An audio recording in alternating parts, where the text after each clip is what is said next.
Hey everyone, so it's been a while since we've done a compatible pod review. We've done a few original Nespresso pods recently, and I think one other compatible one, but this one has been sat in my cupboard for a while now. I bought it to review ages ago, and other things just got in the way. It's the L'or Ristretto pod.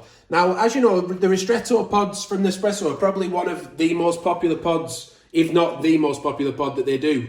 But they're not cheaper than Nespresso pods, so I know a lot of people will look for cheaper alternatives.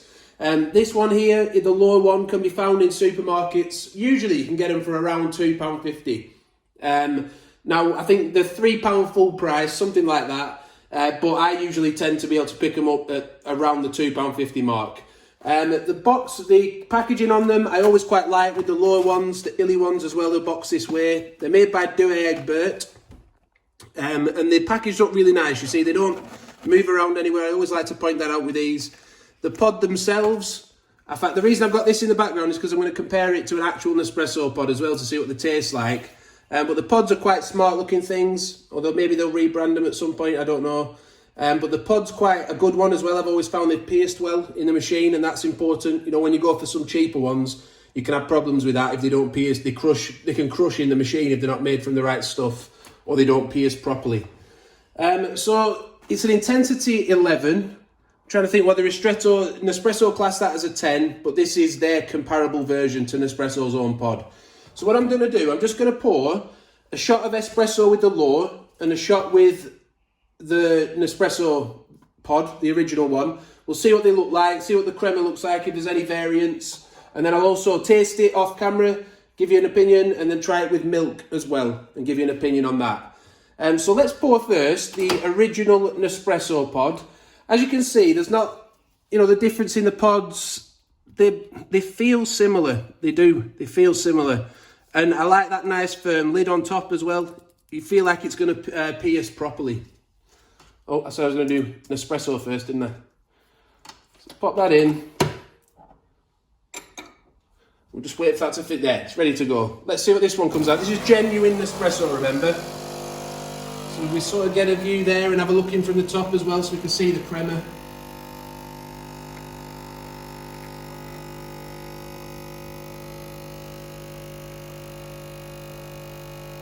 I am pouring it just as an espresso size because I feel that most people will probably pour it that way, even though it's called Ristretto. If you particularly want to do it as a Ristretto, I'll just let that drip down a little bit, just so there's no flavour contamination or anything like that. But if you particularly want to do it as a Ristretto, then you can reset the cup size, or perhaps your machine, like I've got a Creatista Pro that can, or the Creatistas, they have Ristretto buttons on them, and so do some other machines as well. So let's now try the L'or one. We'll see if they look the same, if there's much of a difference.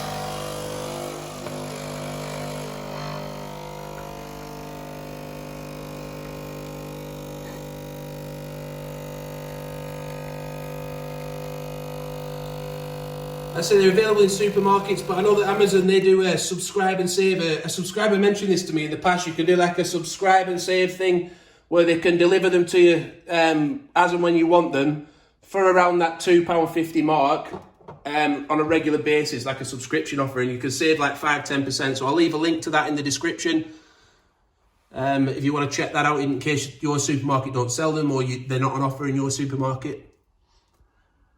I'll just let that settle down for a couple of seconds.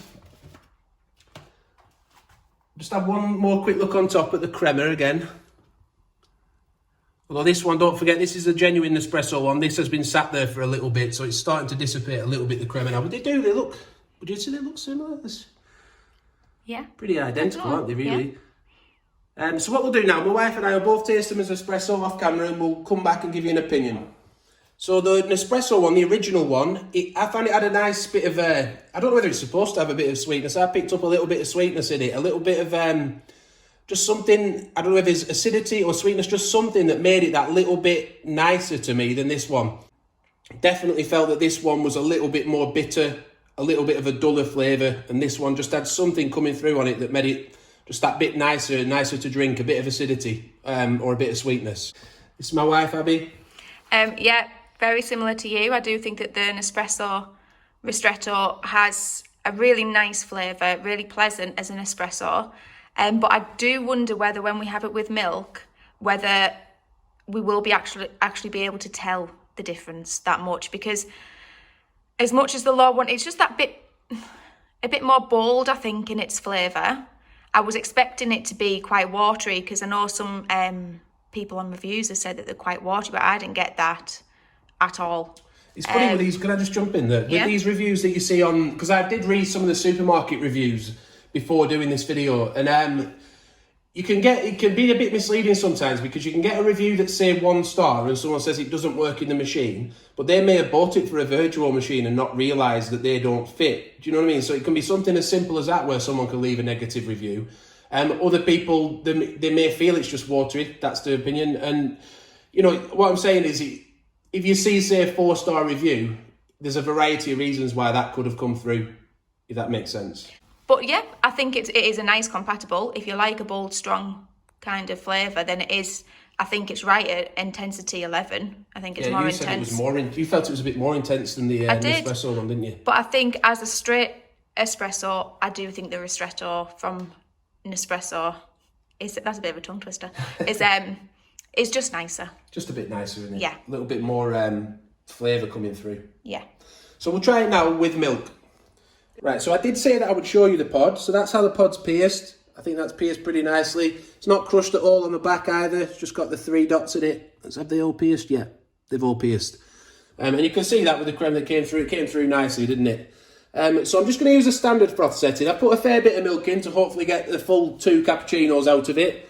Again, we're going to go Nespresso pod first.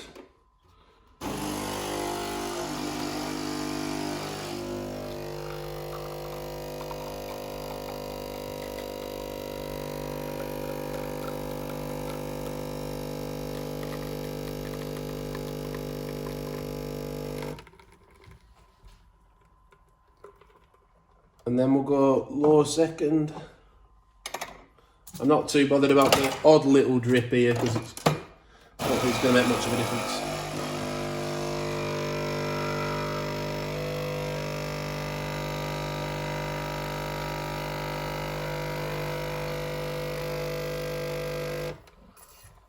So that's the L'or. Arancino should be just about finishing as well. This is the Arancino 4, by the way. If you've not seen this before, we've got a review of that on the channel.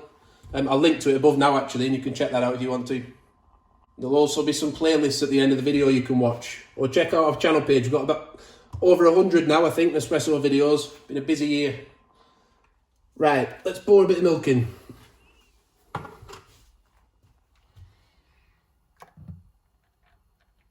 Like I say, this is just a standard setting. So usually we get a bit of cappuccino froth dropping down on top. I'll try and balance it out.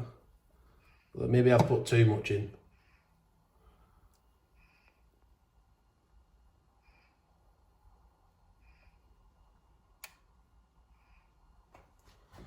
Right then. So we've got Nespresso on the left, haven't we? L'or on the right. We'll taste them off camera again, come back and let you know what we think. Right, so before we describe the tasting milk, just to show you the box, it describes it as powerful, expressive and ideal. Now on the inside it says spicy as well.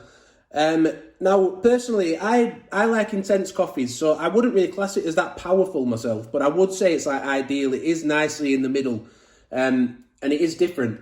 I'll let you go first, actually, if it's all right, as to what you thought of it. So I think that the Nespresso Ristretto is really nice with milk. I know it's a pod that I already like drinking with milk as a cappuccino. I do think that it does lose some of its flavours that I think are really nice when it's as a straight espresso. But I was a bit surprised really, because I think actually drinking it next to the L'or, as similar as they are, like they really are very, very alike. I think that the strength that was there as a straight black espresso just makes it that bit nicer with milk. I think it's just got more of a character to it. So like you said, it being ideal, I do think it's a really nice coffee. There is a difference between them. Like this one, I think it has more of a standard coffee taste, like a little bit more bitter, that not in an unpleasant way, just a little bit more of a depth of flavour to it. Whereas this one, to me, just tastes a little bit sweeter. Now, I've been having a bit of the Ethiopia capsule recently, and that has a kind of a sweetness on the, after, something that lingers afterwards, and I find it really difficult to describe, but I'm trying to liken it to something. But yeah, I like it. I like this one, and I like this one. As an espresso, definitely the Ristretto. We're both agreed on that, aren't we? Yeah. And in milk, I think I like them both, and you prefer this one, don't you? You prefer the L'or. But I do really like the other one too. And I know it's one of my favourites to have. But yeah, I think I do just slightly prefer the L'or. Yeah. Yeah. So, a bit an interesting one. Which one would I... Well, if I had to pick one, I'm struggling. I'm showing the taster again now. I think that if you had to pick one, I would pick the Nespresso, because then you're happy with it as both a black coffee and with milk, so you've got the options there. I think I just prefer I would go Nespresso. With this particular one, it is good though, so if you just wanted to save a bit of money, give it a try, it is good. But I think I prefer the Nespresso myself this time out. So I hope that's been helpful. Let us know what you think if you've tried them. Let us know if you do buy them. Come back, leave a comment, let us know what you think and your review of them. Thanks for watching. Check out our other videos, subscribe to the channel, hit the notification bell, and like the video if you've enjoyed it. Bye for now.